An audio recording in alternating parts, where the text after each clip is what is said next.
Hello there, it's 6 o'clock. I'm Michelle Dewberry and this is Dewbs & Co. Coming up tonight, let's cut to the chase, shall we? Junior doctors, do they deserve a 35% pay rise? Yes or no? If no, why not? And how much would you give them? And get this, over 770,000 working days were lost last year in the civil service. Guess why?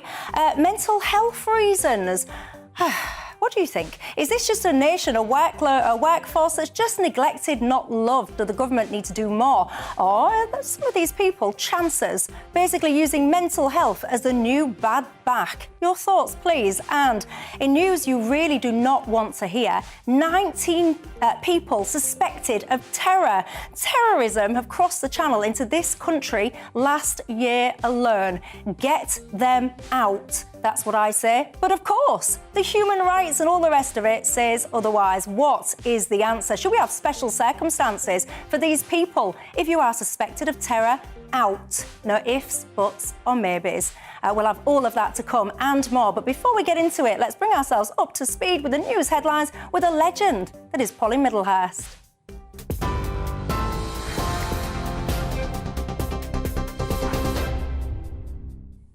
Michelle, thank you. Our top story tonight on GB News: police in Northern Ireland have recovered 4 suspected pipe bombs from a cemetery near Londonderry following a public safety operation. The PSNI has called the discovery in Cregan, made just hours before President Biden is due to arrive in the country, a further sinister and worrying development. And it follows violent scenes in Londonderry yesterday where missiles were thrown at police cars during an anti-agreement Republican march. Well, the US president says he'll be using his visit to Northern Ireland to keep the peace as he left the US today for his 4-day trip to Northern Ireland. Joe Biden is now on Air Force One and on his way to Belfast, where he'll land this evening to mark the 25th anniversary of the Good Friday Agreement. He's expected to meet Stormont's main political parties tomorrow, as well as travelling to the Republic of Ireland. He says he hopes his presence in the country will show his country's willingness to preserve peace and encourage prosperity in the region. Make sure the Irish Accords and the Windsor Agreement stay in place. Keep the peace. That's the main thing. And it looks like we're going to keep your fingers crossed. Is your family coming with you for the trip? Just 2 of my family members hadn't been there before. Expecting Joe Biden to land in Belfast just after 9 o'clock. Full coverage right here, GB News. Now, in other news today, Downing Street is refusing to hold further talks with the Doctors' Union unless it abandons its 35% pay rise demands and calls off the strikes. Thousands of junior doctors in England have begun 4 days of industrial action today. Experts are warning the walkout could be the most disruptive in NHS history, with up to 350,000 appointments and surgeries cancelled. The British Medical Association says it has no other choice, but the Health Secretary Steve Barclay called the action extremely disappointing.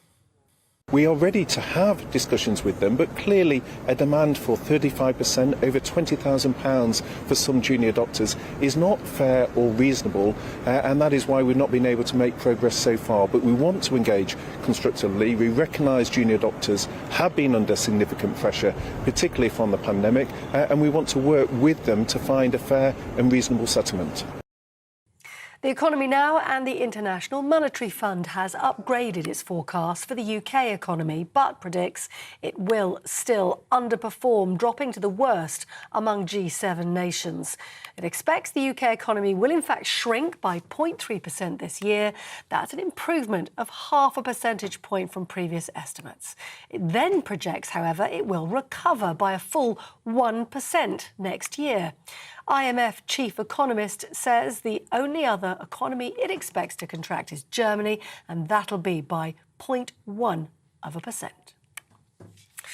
Stay with business. The former boss of the CBI, Tony Dunker, says he's shocked he's been sacked over complaints of misconduct. An independent investigation found serious failings, with the Confederation of British Industry admitting the allegations were devastating. 3 other members of staff have also been suspended.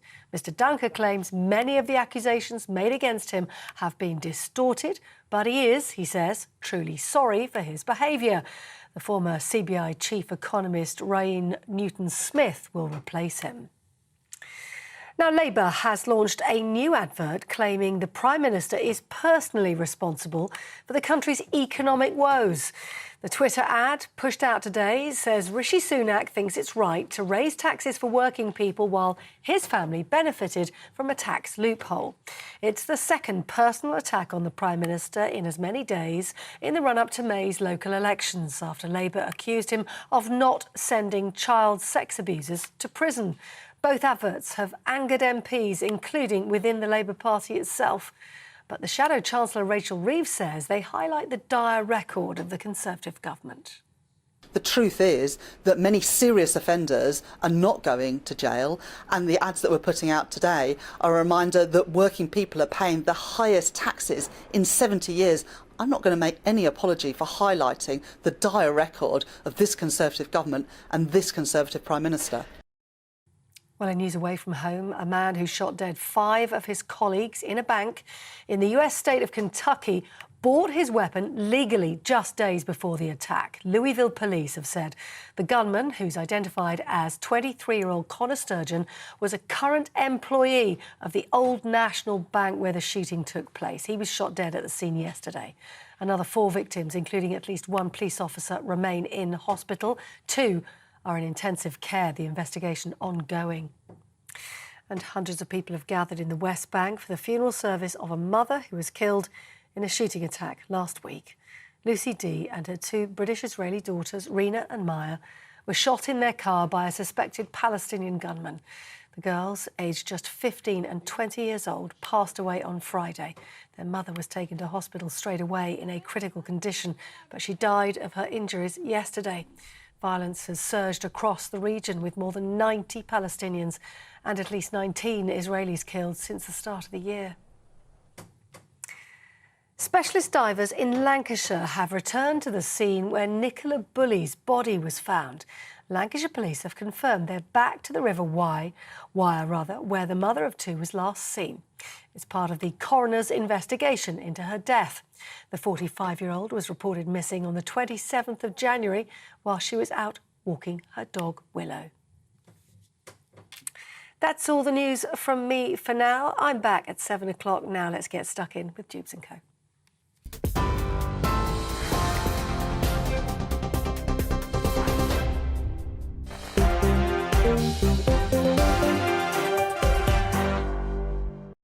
Thanks for that, Polly. Well, I'm Michelle Dewberry and I'm keeping you company right through till 7 o'clock tonight. Alongside me, Alex Dean, the political consultant, joins me.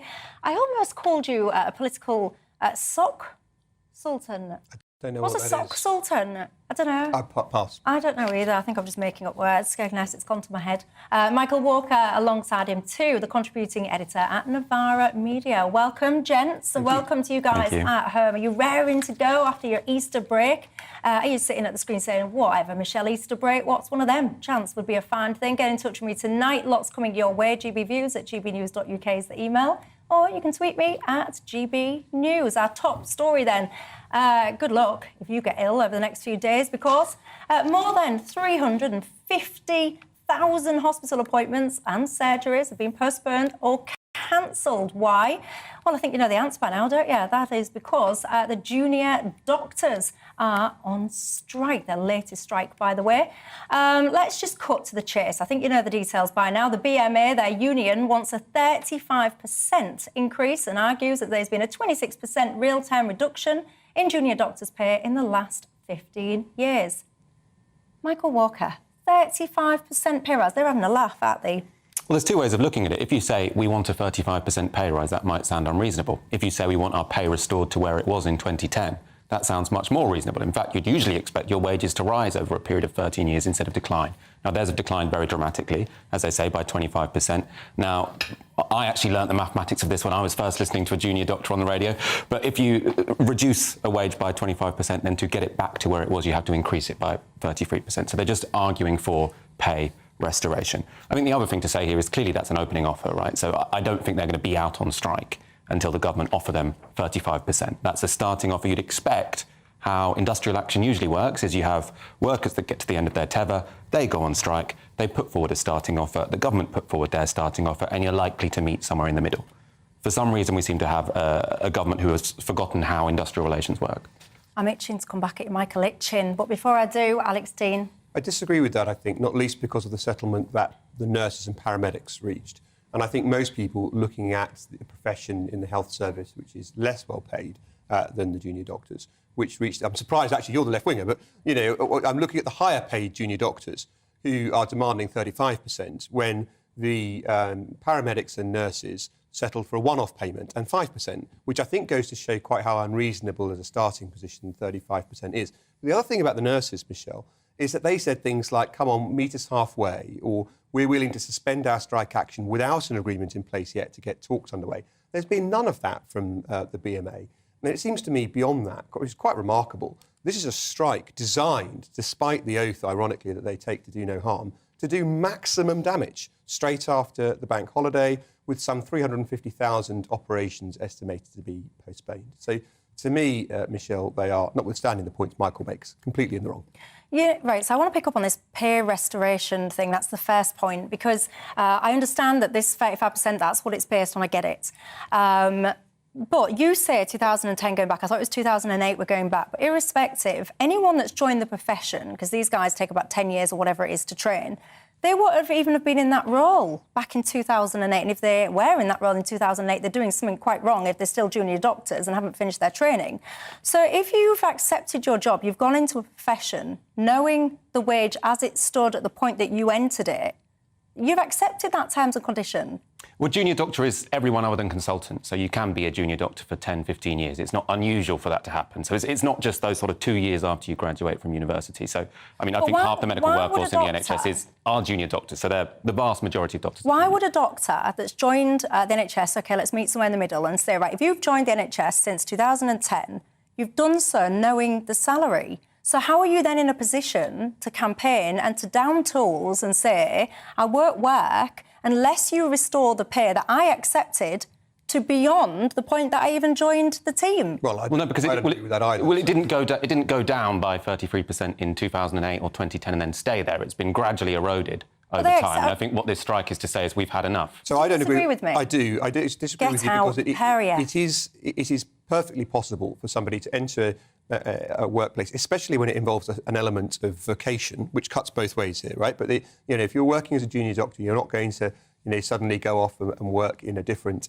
industry, although you may go and work in a different country, right? That's the discipline that you've chosen. You are still entitled ultimately to say, I'm not being paid properly, and your pay may have disintegrated or deteriorated so badly that you have nothing left to you but to withdraw your labour. I concede that as a premise, and indeed that was the case with barristers, and our junior barristers at the criminal bar are paid appallingly. So it'd be quite hypocritical of me to think that in principle about barristers and not think about that with doctors. Where the doctors lose me is in practice, where they mount not a 1-day or a 48-hour strike, but a 4-day strike, timed to be done straight after a bank holiday, when it's going to... I mean, the impact on patients, as the chairman of the NHS Confederation said, let's not pretend this isn't going to have significant patient outcome, bad patient outcomes. And that's what shocks me here. It's the length and extent of the strike. They are entitled to take industrial action. They are entitled to argue for a remedial position on their pay. They just shouldn't be doing it like this. And it seems to me it's really going to have significant harms for a profession that says, first, do no harm. That is exactly the sentence I was just about to ask you. Do you think it goes against their Hippocratic oath? I do.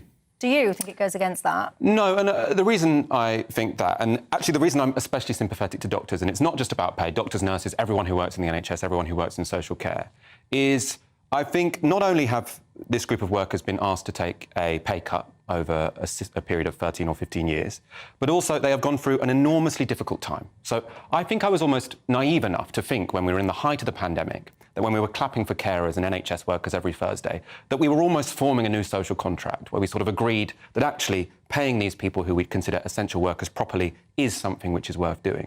Now, I think, as I say, maybe it was naive, but I imagine lots of doctors, nurses, healthcare workers had the same impression, which was to say, we are going to really put the work in, which they did. We are going to fight through this hellish situation, which they did, which was a pandemic none of us expected.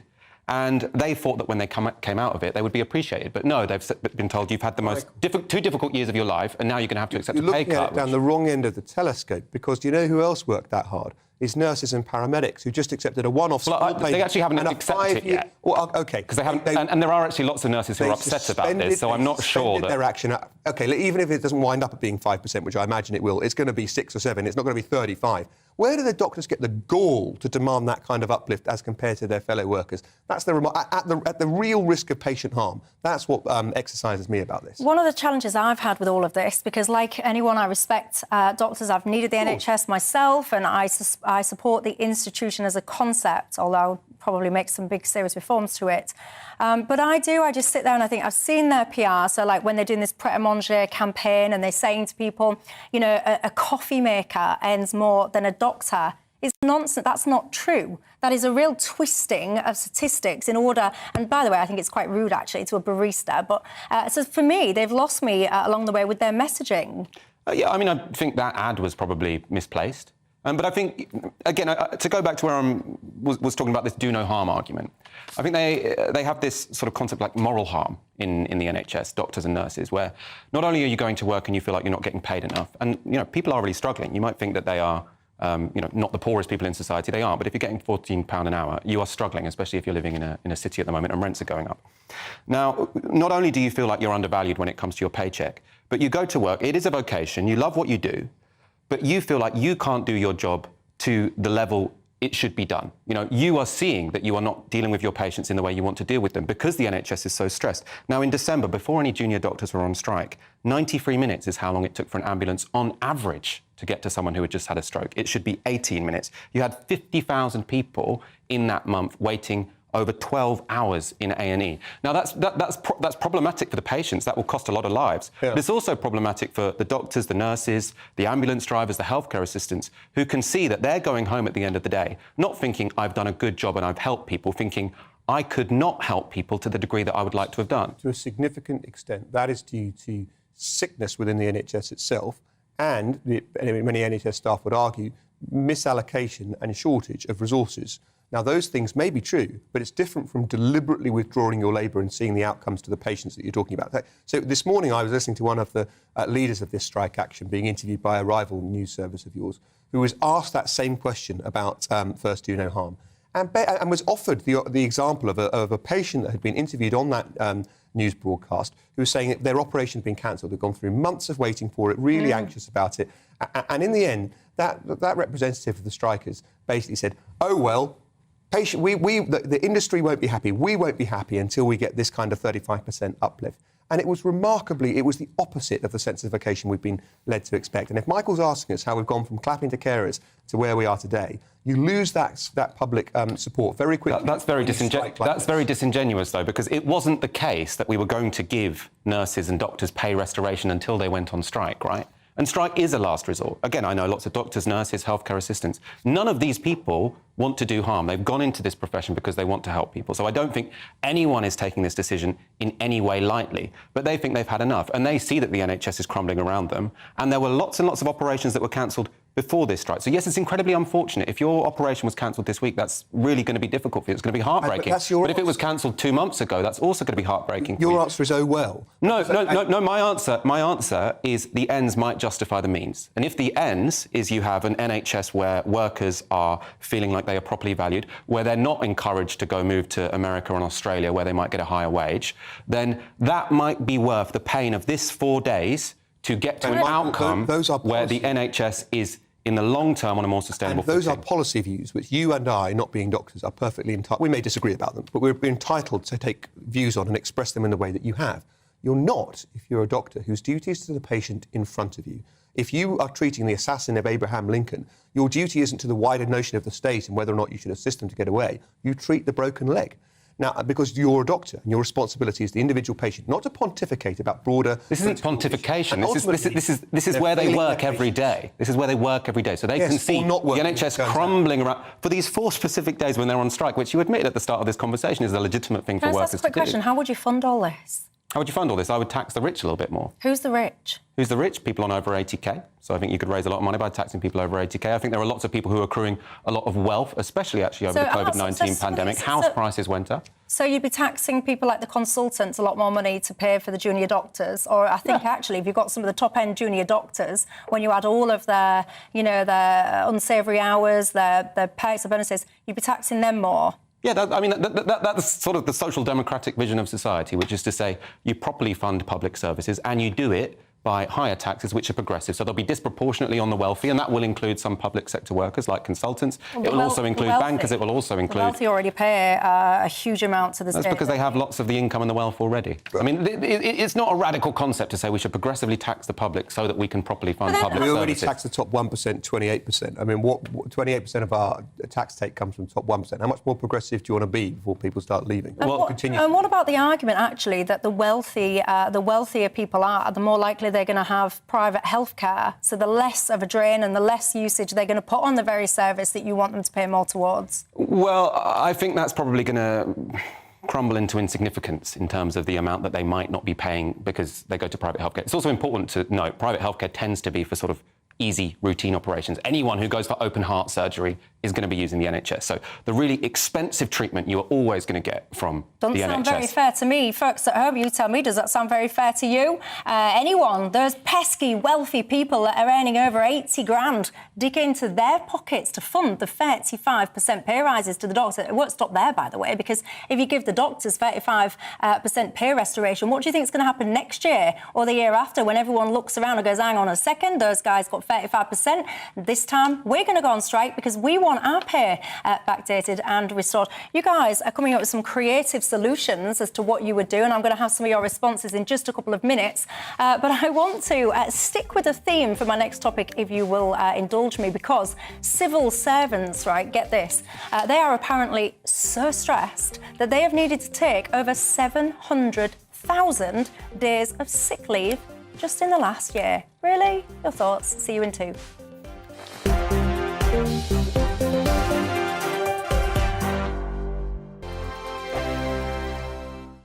It's all about family, being in people's living rooms, all the interaction and getting to know who our viewers and listeners are. When I was young, my dad used to say, Nana, stop arguing. I wanted an outlet that would enable me to give my opinion. People are going through a really hard time right now, and I know that you don't feel like you're being listened to by the establishment. I came to GB News because it's the People's Channel, and I want the audience to have their say on the events of the day. We're dynamic. We do something different. Democracy shows that the wisdom of the nation is in its people. I get to travel to find out what the story is from a personal perspective. The British people aren't fools. We know when we're not being told the full story. We've got to work out how Britain moves forward from this. It's the best country in the world. The establishment had their chance. Now we're here to represent your views. Britain's watching. Britain's watching. Britain's watching. We're proud to be GB News. The People's Channel. Britain's news channel.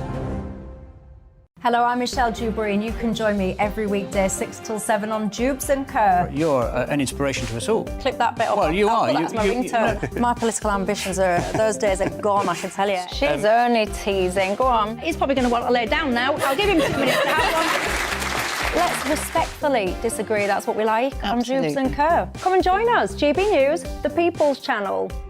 Michelle Dewbs, weekday evenings at 6 o'clock. Start the day with GB News. We catch up on all the big stories you didn't hear the night before. And take a look at what the world's talking about this morning. That's right, Monday to Thursdays from 6 o'clock. It's Breakfast with Eamon and Isabel. Straight after breakfast, join us, Bev Turner and Andrew Pearce. We're going to take you through till noon.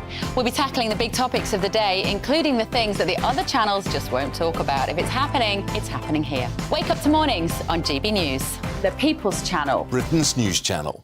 I'm Simon Evans. Join me on GB News for Headliners at 11 p.m. What's the scoop? I'll be joined by two of the country's top comedians. That's right. As we take a look at tomorrow's newspapers tonight. We're going to get into trouble. If it's a big story, we'll be covering it. Spill some tea on him. There we go. But we'll also have some fun. I wouldn't stick up a bank. My father didn't love me. So anyway, Headliners every night from 11 on GB News, the People's Channel, Britain's news channel. We've got a brand new lineup every Saturday night on GB News. From 6 p.m, I'll give you my unique take on the world today. Then at 7, it's me, Calvin Robinson, with my Common Sense Crusade. New to GB News is the Saturday 5. 5 times the opinion. Join us every Saturday from 8 p.m. as we debate the week's stories. With us 4, plus a special guest. And at 9, of course, it's Mark Dolan Tonight. Brand new Saturday nights on GB News, Britain's news channel.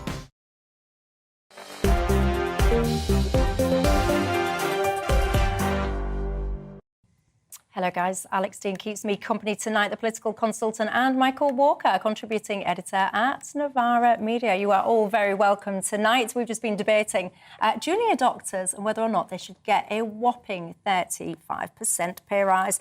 Lots of you getting in touch on this one. Alex, one of my viewers, says, listening to your programme, Michelle, I can't help comparing the junior doctor strike to a person who buys a flat above a pub and then complains about the noise. James says give them 35%, but take the perks, sick pay, pension, etc. away from them. Graham, I think this is quite interesting. Graham says give them a one-off payment to cover their outstanding university debt, but they must commit to work for the NHS for 5 years or repay that money to the government. Carla says, yes, I absolutely agree with their 35% request for pay. Richard says everybody is suffering from pay erosion due to inflation. It's not just the doctors, and they are no more or less important than anyone else.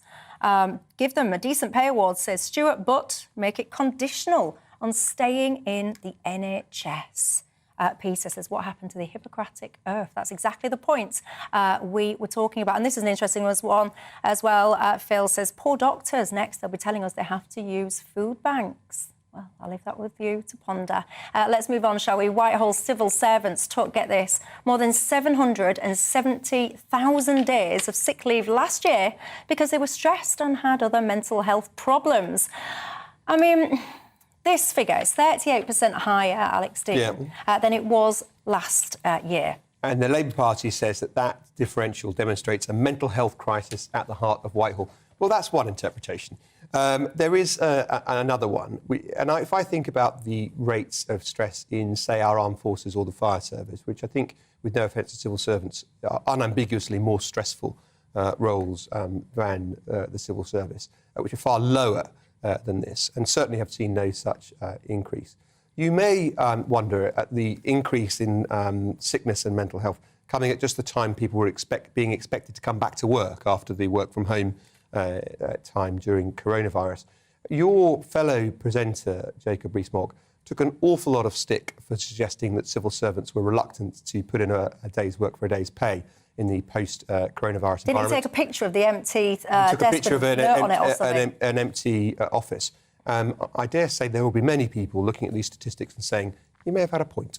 Do you think he's got a point, Michael? I struggle with this because it seems like you can't turn on the news without there being some famous person saying it's really important to take mental health seriously. So you see Prince William having this sort of Zoom conversation with someone saying we should all be open about mental health. Now, for me, it's good to be open about mental health. More important is actually we give people the material capacity to have good mental health. Now, for me, if lots of people are taking days off because of mental health problems. Now, again, we don't know if this is someone sort of calling in on Thursday and saying, I'm a bit down today, so I'm not going to come in, or if this is people who are on long-term sickness because they've been driven into a depression, which lots of people are, by the way. It's not rare at all.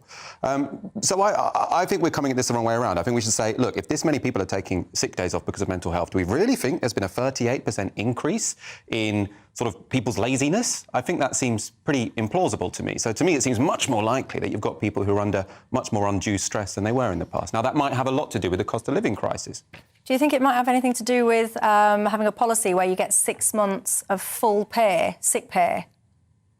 I don't know the precise that is their Labour policy. terms that the civil service That is their have. policy. So if you were appointed prior to 28th of April 2004, you get occupational sick pay of 6 months full pay and then 6 months half pay up to a maximum of 12 months sick pay in a rolling 4-year period.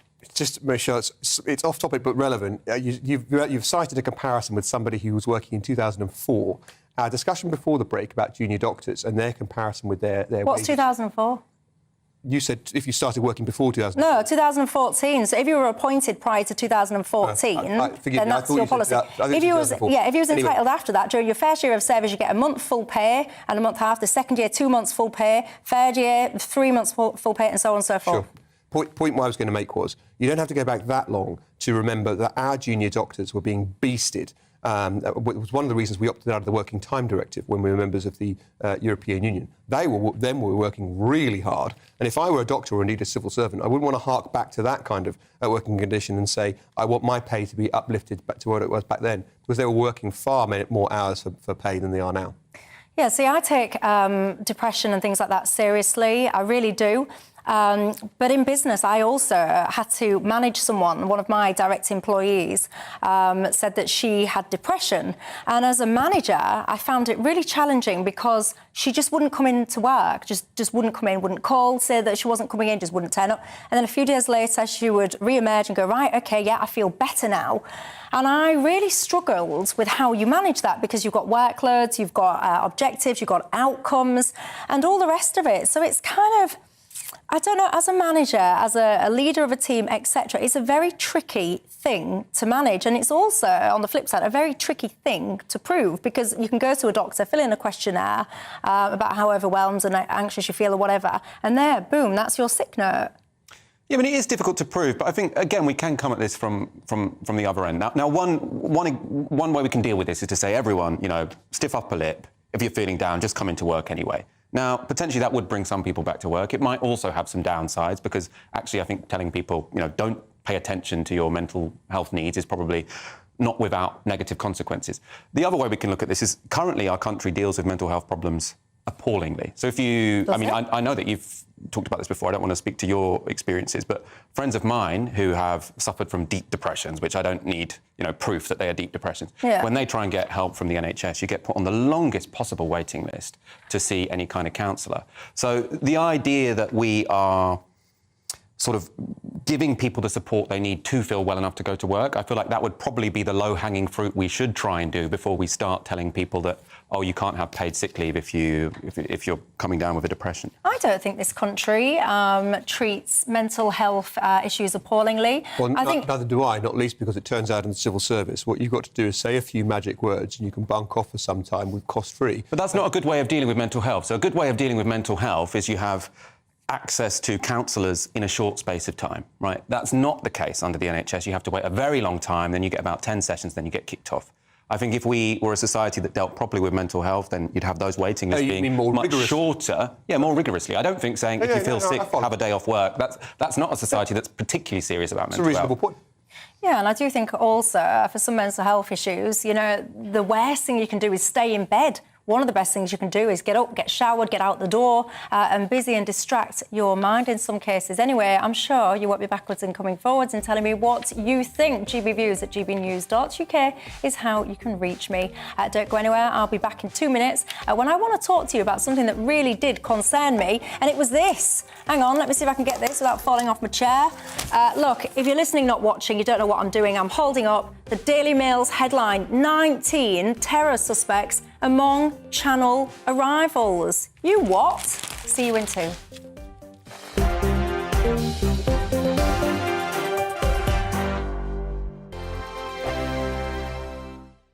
I joined GB News because I was sick and tired of not hearing my views being represented, not just mine, but so many people that I knew and spoke to. I just couldn't get my voice out there. I couldn't say anything. I couldn't do anything. Whatever the narrative was, I kind of had to follow it. GB News is there to provide a voice for those who have been ignored by the establishment media. We think different things. We've got a different style. GB News is here to be optimistic and positive about the future. It's real kind of dynamic and flowing, with the audience very much at the heart of it, like a big family.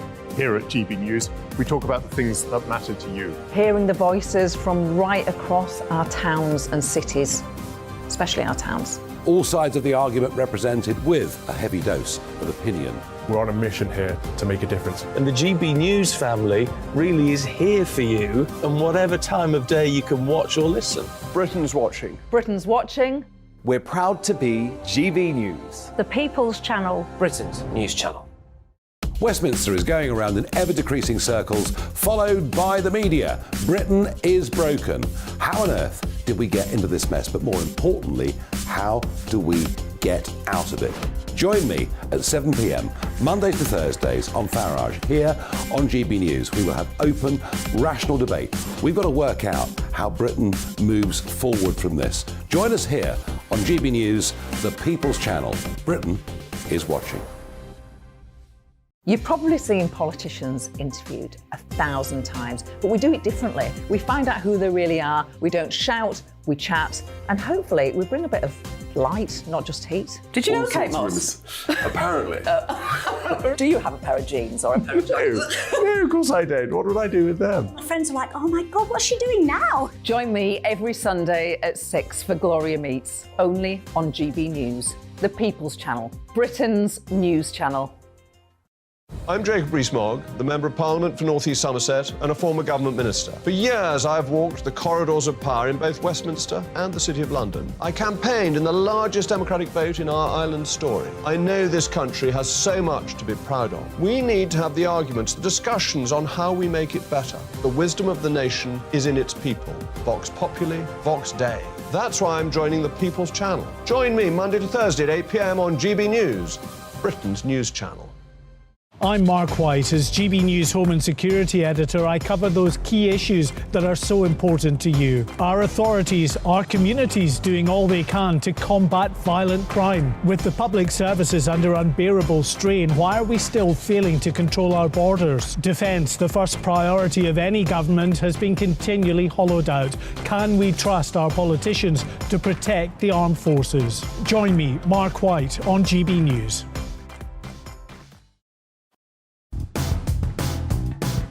Coming up on Dan Wootton tonight, in an exclusive interview, the former Chancellor Kwasi Kwarteng talks Truss, the SNP, and being caught up in an anti-Tory video sting. Plus, as Joe Biden arrives in Northern Ireland, former First Minister Dame Arlene Foster reacts to the President muscling in on UK politics. Join Dan, Nigel Farage, Angela Levin and more of Britain's top commentators, 9 to 11 p.m. on GB News, Britain's news channel.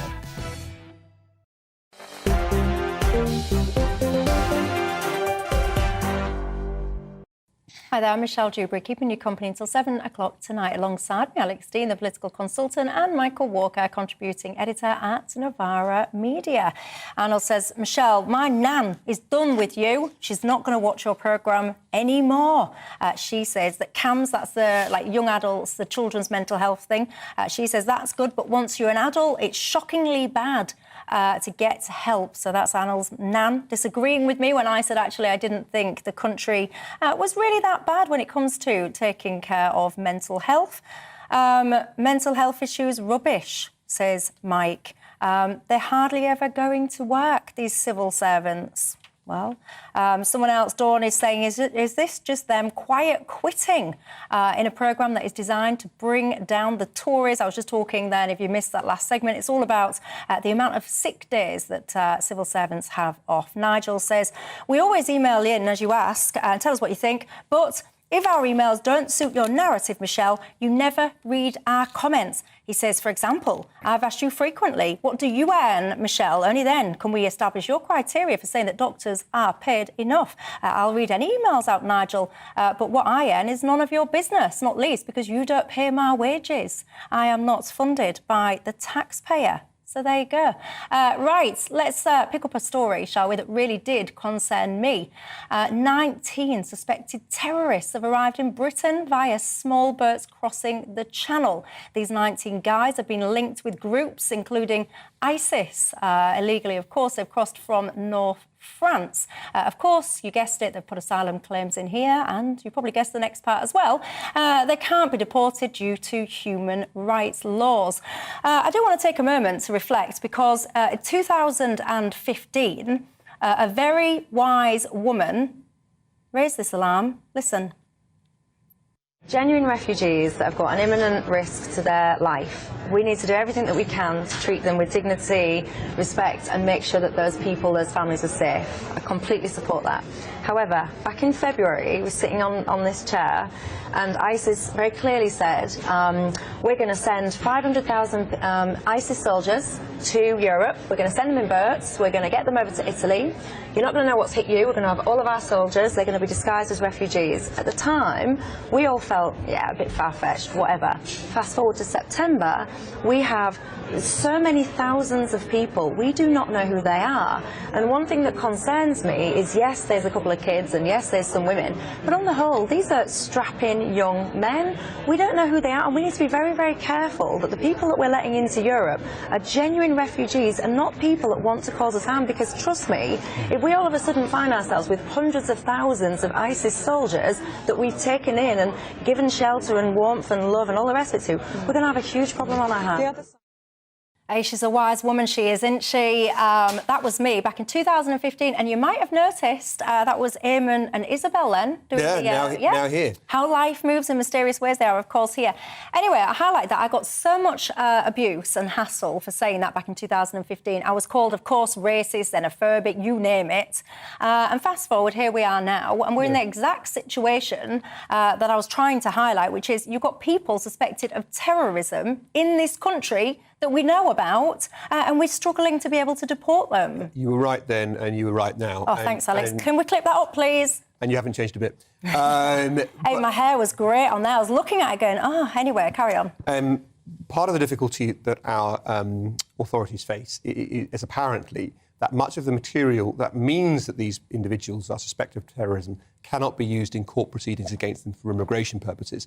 That is to say that our security services are reluctant to, very unwilling to, adamantly against allowing the use of surveillance material in those proceedings for fear that it would reveal sources and methods and show what the authorities know about individuals. But isn't that ludicrous? Well, no, what's the point in surveying them? I'm not sure it's ludicrous, given that those tasked with the job of ensuring our security say that those sources and methods would be in jeopardy. But there must be a middle ground here.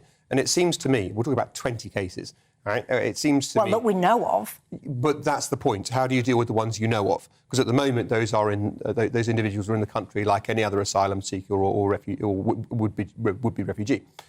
To my mind, you should take those individuals and put them to the top of the list, and it means that their case gets heard, but on the normal merits of an asylum case or a refugee case, without, because of course they say they can't use this alleged terror connection material in court, so they just get heard as normal. But I want to make a broader point, because the reason this happens in the end is that we take too long to process people per se. We simply take far too long to process asylum cases and refugee cases. And if we turn things around much more quickly, we would please both sides. We would please the Liberals, who want asylum claims to be granted and refugee claims to be granted, and we would please the robust Conservative side, who say we want to deport people more quickly. We should hire a large batch of individuals or reallocate resources to get through the backlog.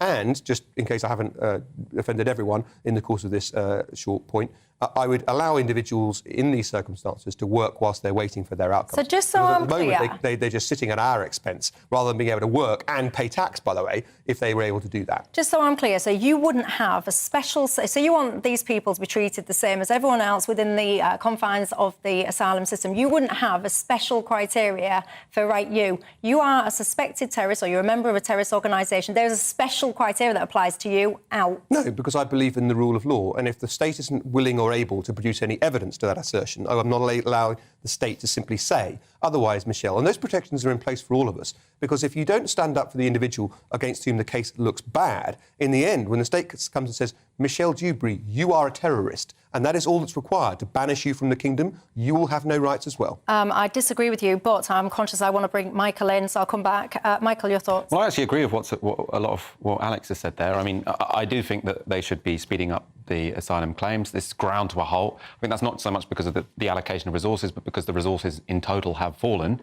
since 2010. So I think this is a government-made crisis where you have lots of people who are waiting in hotels for 2 years before they get a decision made. I want to disagree with you in 2015, though, because I think watching that clip back, the future you seem to be sort of suggesting wasn't one where we might see a Daily Mail headline where there are 19 potential terror suspects who've come to the country. It was that you would have a fairly chaotic situation where you're having terrorist attacks all the time. And Britain didn't take in that many people during that migration crisis. It was an enormous migration crisis because of the Syrian civil war being at its height. A country who did was Germany. Now, Germany took in over 1 million Syrian refugees, very successfully integrated. For a moment, it seemed like it was going to cost Angela Merkel her career because there was some opposition to it. In the end, she ended up resigning a very, very popular chancellor. And that was because people recognised, oh, actually, it wasn't the end of the world. This probably was a good, compassionate policy, and there has been the right policy mix surrounding it to make it work. And this is why I think when people in our country say, oh, we've got 20,000 people have crossed the channel, oh, we've got 20 terror suspects, therefore we're going to have to completely overturn the UN Refugee Convention from 1951.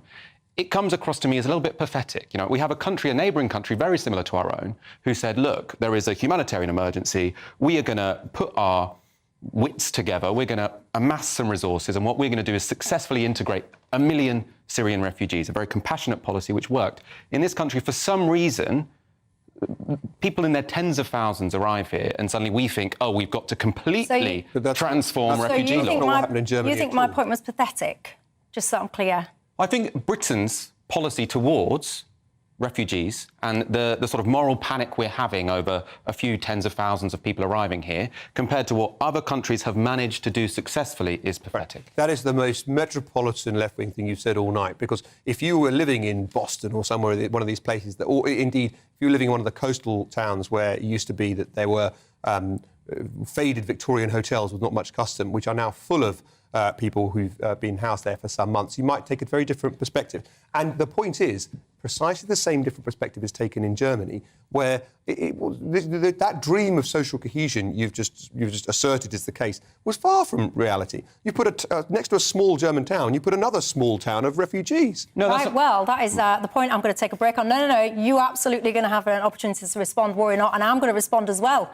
Worry not. Don't go anywhere. I'll see you in 2.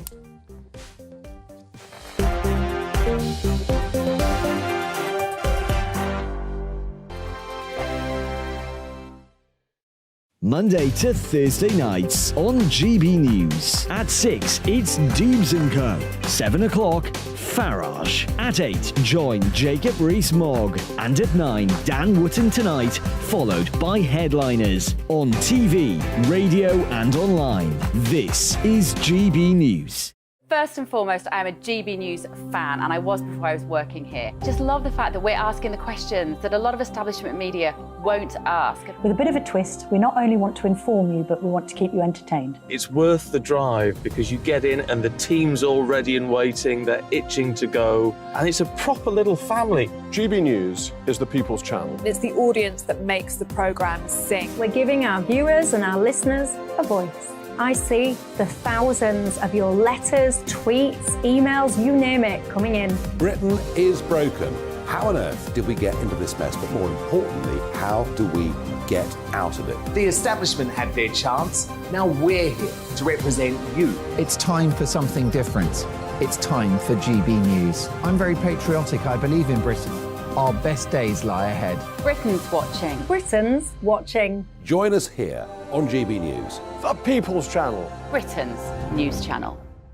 Join me, Patrick Christie's, Monday to Friday, 3 till 6. We tackle the day's news agenda like you've never seen before. It's high tempo, high octane, the most controversial topics, and the best guests. You will not be able to take your eyes and ears off it. I'm not afraid to ask the questions that you really want answered. 3 till 6 p.m, Monday to Friday on GB News, the People's Channel, Britain's news channel. GB News has its own late-night paper preview show, Headliners, where comedians take you through the next day's top news stories. You don't have to bother reading the newspaper, we've got it covered for you. Headliners, every night at 11 p.m, and repeated every morning at 5 a.m. We won't send you to sleep like some of the other paper review shows out there. GB News, the People's Channel, Britain's news channel. Join me, Camilla Tominey, on Sunday mornings from 9:30, taking the politicians to task and breaking out of SW1 to see how their decisions are affecting you across the UK. Bursting the Westminster bubble every Sunday morning, only on GB News, the People's Channel. Britain's watching. I'm Michael Portillo. Join me on GB News on a Sunday morning for topical discussion, debate, arts and culture, and sometimes even ethical dilemmas. I don't always agree with you, Michael.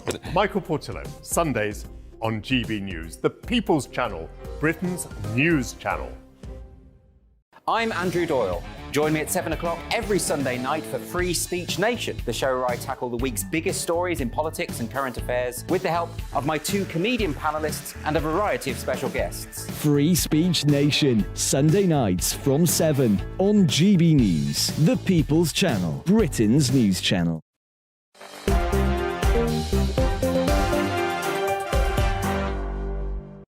Hi there, I'm Michelle Dewbs, keeping you company right through till 7 o'clock tonight. Alongside me, Alex Dean is the political consultant and Michael Walker is a contributing editor at Novara Media.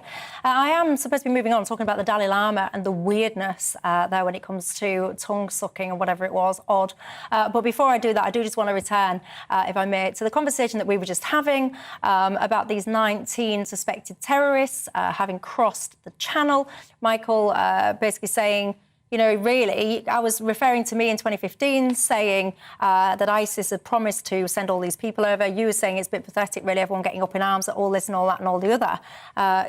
You wanted to respond to Alex's point as well. So the response I wanted to make is I don't think any concern about migration policy is pathetic, and I certainly don't think it's pathetic if you live in a seaside town where all the hotels are booked up by the Home Office to house asylum seekers is pathetic. I think that's a terrible policy which has caused difficulties for poorer towns, especially. I think concentrating asylum seekers, often in vulnerable situations, in poor, small towns in Britain is a terrible policy.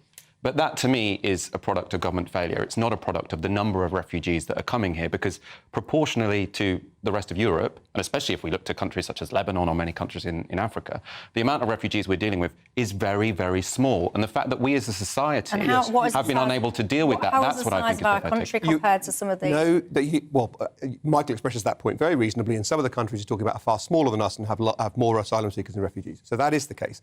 The difference Not Germany, the point that we was coming out before the break. Britain is a generous and welcoming country. The trouble is that if you say that people, overwhelmingly young men, are prima facie legitimate asylum seekers or refugees when they come from France, that bends reality and it bends logic or any kind of credulity beyond the point at which British people are going to accept it. And in the end, whether you're in a town which has got asylum seekers in a hotel or not is beside the point. That's the problem you're not going to get past. People who think they're trying to defend the system, in the end torpedo it in the eye of most reasonable people who say, I'm not going to pretend anymore that someone's a legitimate asylum seeker if they've fled persecution in France. That's a good point, that, isn't it, Michael? I don't actually think that is a good point, because if we take your logic to its logical conclusion, then what we have to say is all refugees should be housed in the country closest to where the conflict is going on. No, right? Now, I think the concept we should have is one of a fair share, right? And people can't apply for asylum in Britain without coming to Britain.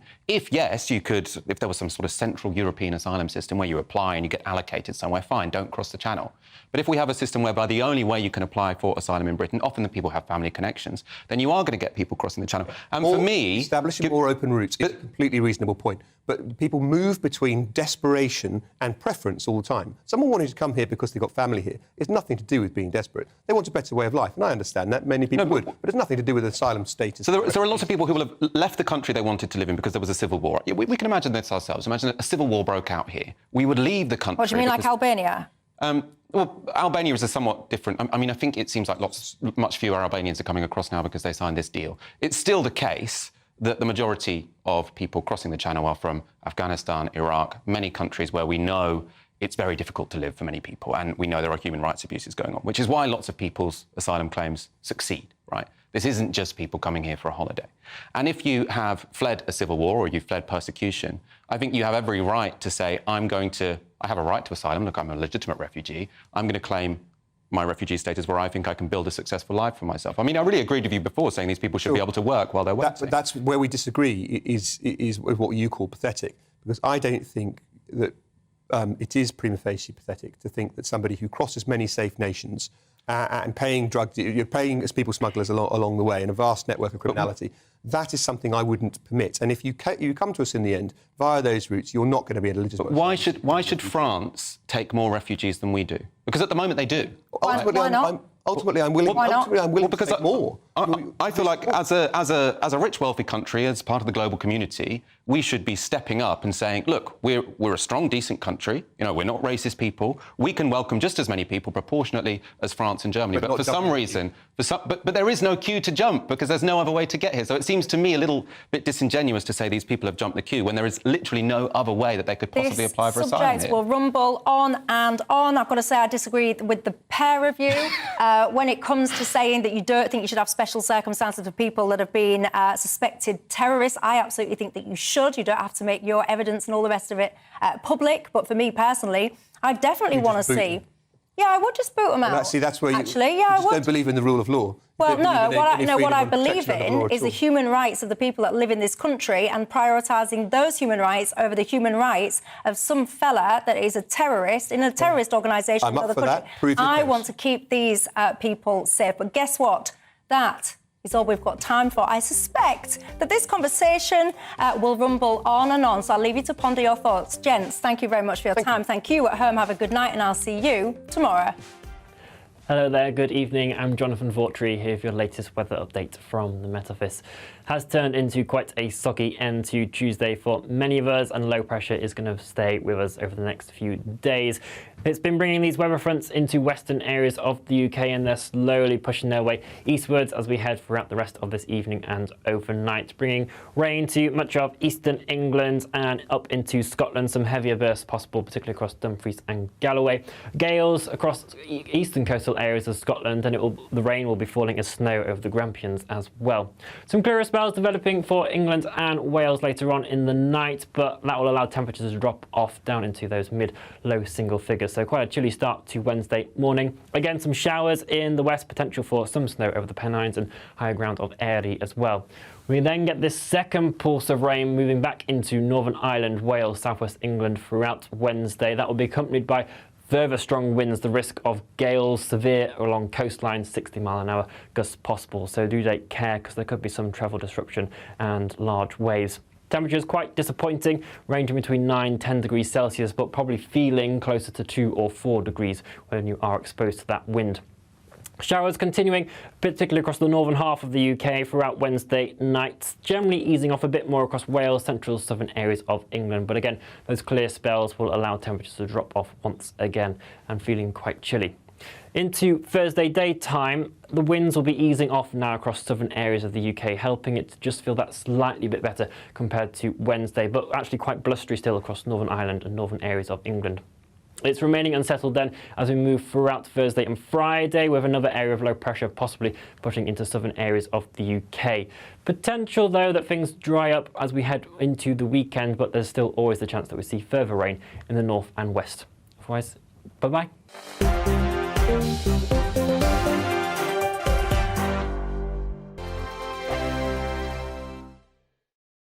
It's all about family, being in people's living rooms, all the interaction and getting to know who our viewers and listeners are. When I was young, my dad used to say, "Nana, stop arguing." I wanted an outlet that would enable me to give my opinion. People are going through a really hard time right now, and I know that you don't feel like you're being listened to by the establishment. I came to GB News because it's the People's Channel, and I want the audience to have their say on the events of the day. We're dynamic. We do something different. Democracy shows that the wisdom of the nation is in its people. I get to travel to find out what the story is from a personal perspective. The British people aren't fools. We know when we're not being told the full story. We've got to work out how Britain moves forward from this. It's the best country in the world.